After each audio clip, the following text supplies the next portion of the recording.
Soma's baking and cooking এ আপনাদের সবাইকে স্বাগত জানিয়ে একটা নতুন ভিডিও শুরু করছি। নিমকি আমরা বিভিন্ন ভাবে খেয়ে থাকি। কুচো নিমকি, তিনকোনা নিমকি, এরকম বিভিন্ন ধরনের নিমকি বানিয়ে থাকি। কিন্তু আজ আপনাদের সাথে যেটা শেয়ার করছি সেটা হলো কড়াইশুঁটির নিমকি। তাহলে চলুন দেখে নিই কি করে বানাবো। এখানে 300 গ্রাম মতো কড়াইশুঁটি ছাড়িয়ে নিয়েছি। কড়াইশুঁটিটাকে গ্রাইন্ডিং জারে দিয়ে দিচ্ছি। এখানে 1 ইঞ্চি মতো একটা আদার টুকরোকে ছোট ছোট করে কেটে নিয়েছি, আর একটা কাঁচা লঙ্কা দিয়ে দিলাম। এটাকে আমি একটা পেস্ট তৈরি করে নিচ্ছি। সামান্য পরিমাণে একটু জল দিয়ে একটা পেস্ট তৈরি করে নিচ্ছি। গ্যাসে একটা প্যান বসিয়েছি। প্রথমে সাদা তেল দিচ্ছি। তেলটা একটু প্যানের চারধারে লাগিয়ে নিই। কড়াইশুঁটি যে পেস্টটা করে রেখেছিলাম সেটা দিয়ে দিচ্ছি।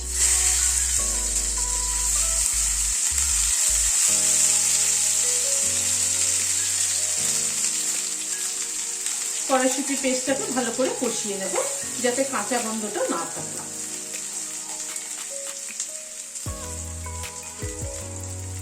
হাফ টিস্পুন নুন দিলাম, 1 টিস্পুন চিনি দিলাম।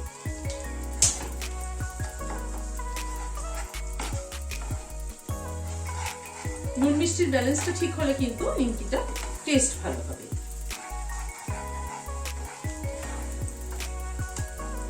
গ্যাসের ফ্লেমটাকে মিডিয়ামে করে দিয়ে কড়াইশুঁটিটা কষিয়ে নিচ্ছি।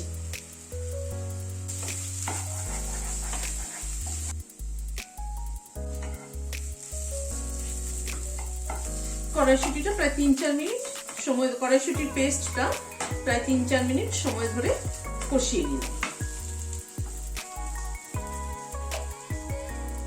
হাফ টিস্পুন রোস্টেড জিরের গুঁড়ো অ্যাড করলাম।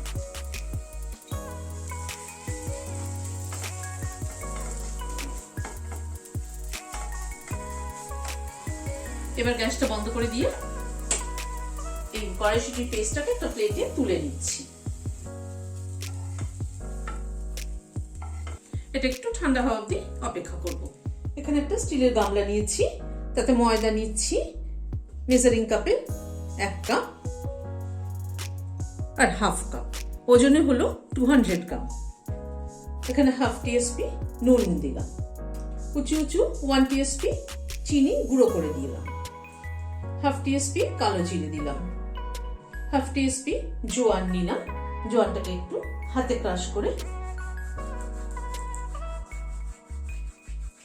দিয়ে দিলাম। এবার এই কড়াইশুঁটির পেস্টটা যেটা তৈরি করে রেখেছিলাম সেটা দিয়ে দিলাম। সবগুলোকে দিয়ে একসাথে মেখে নিচ্ছি। কড়াইশুঁটির পেস্টটাকে ভালো করে ময়দার সাথে মিশিয়ে নিতে হবে। কিন্তু কড়াইশুঁটির পেস্টটাকে ভালো করে মিশিয়ে নিলাম। এবার একটু সাদা তেল দিচ্ছি। যদিও কড়াইশুঁটির পুরটার মধ্যে তেল আছে, তবুও একটু সাদা তেল আমি অ্যাড করলাম, কারণ পুরো ময়ম কিন্তু ওই পুরের মধ্যে যে তেলটা আছে সেটা দিয়ে কিন্তু পুরো ময়মটা হয়নি। আমি 1 চামচ সাদা তেল অ্যাড করে মেখে নিলাম। পুরো মেখে নিয়ে এবার দেখছি ময়মটা ঠিকঠাক হলো কিনা। হ্যাঁ, ময়মটা ঠিকঠাক হয়েছে, একদম কিন্তু মুঠো হয়ে যাচ্ছে। এবার মেজারিং কাপে 1 কাপ জল নিয়েছি, এটা নর্মাল ওয়াটার। অল্প অল্প করে জল ঢেলে একটা ডো তৈরি করে নেব।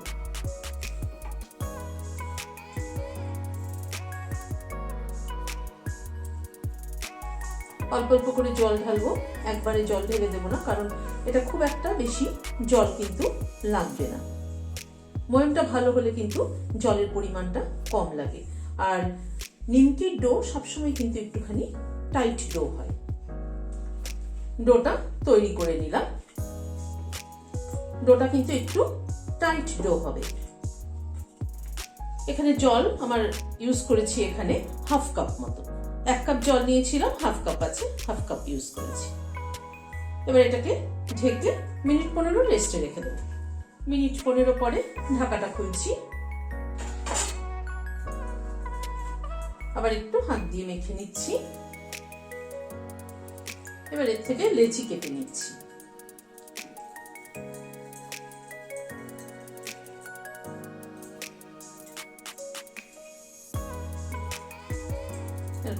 লিচি কেটে নিলাম, এটাকে একটু সাইডে সরিয়ে রাখছি। চাকিয়ে নিলাম, হাত দিয়ে একটু গোল করে নিচ্ছি, শেপ দিয়ে নিচ্ছি। ময়দা ছড়িয়ে দিলাম, ময়দা ছড়িয়ে দিয়ে এটাকে গোল করে রুটির মতো বেলে নেব। এরকম গোল করে রুটির মতো বেলে নিলাম। খুব পাতলাও না আবার খুব মোটাও না, এরকম থিকনেসের একটা বেলে নিলাম। এবার নিমকির মতো কেটে নিচ্ছি।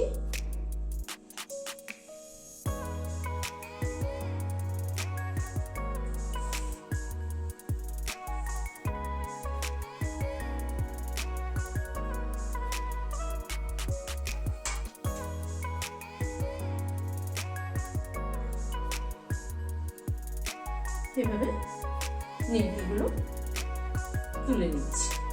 খানিকটা নিমকি বেলে তৈরি করে নিলাম। এবার চলুন ফ্রাই করি।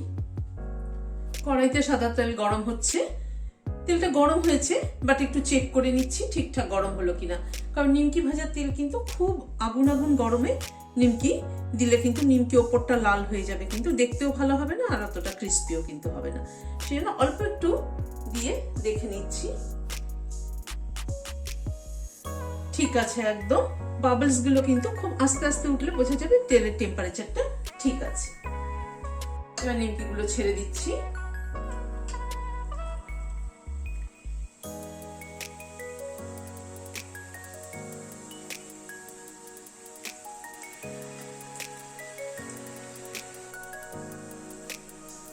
গ্যাসের ফ্লেমটাকে লো টু মিডিয়ামে রেখে নিমকি গুলো ভেজে নিচ্ছি। মিনিট 3-4 মতো টাইম লাগলো নিমকি গুলো ভেজে নিতে। আবার ছেড়ে দিচ্ছি।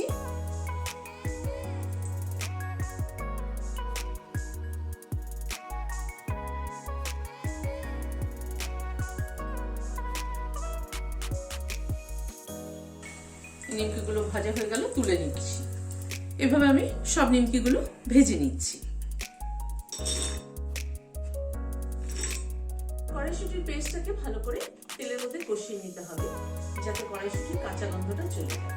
তারপরে ময়দার সাথে মিশিয়ে যেভাবে আমরা নিমকি করি সেভাবেই করতে হবে, কিন্তু ভাজার সময় একটু খেয়াল রাখতে হবে তেলটাকে গরম করে নিয়ে গ্যাসের ফ্লেমটাকে একদম কমিয়ে দেওয়া। তেলটাকে কিন্তু খুব বেশি গরম করলে চলবে না, একটা মিডিয়াম হট করে দিতে হবে। তারপরে গ্যাসের ফ্লেমটাকে কমিয়ে দিয়ে ধীরে ধীরে ভাজতে হবে, তাহলেই কিন্তু ক্রিস্পি হবে। এরকম নিমকি ভেজে বয়মে ভরে রেখে দিলে কিন্তু চায়ের সাথে খেতে কিন্তু দারুণ লাগে।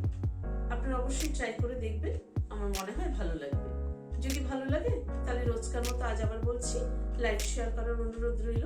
আর যারা এখনো আমার চ্যানেলটি সাবস্ক্রাইব করেননি প্লিজ সাবস্ক্রাইব করুন। পাশে যে বেল সিম্বলটা আছে সেটা কিন্তু অবশ্যই প্রেস করুন। আজ তাহলে এখানে শেষ করছি। নমস্কার।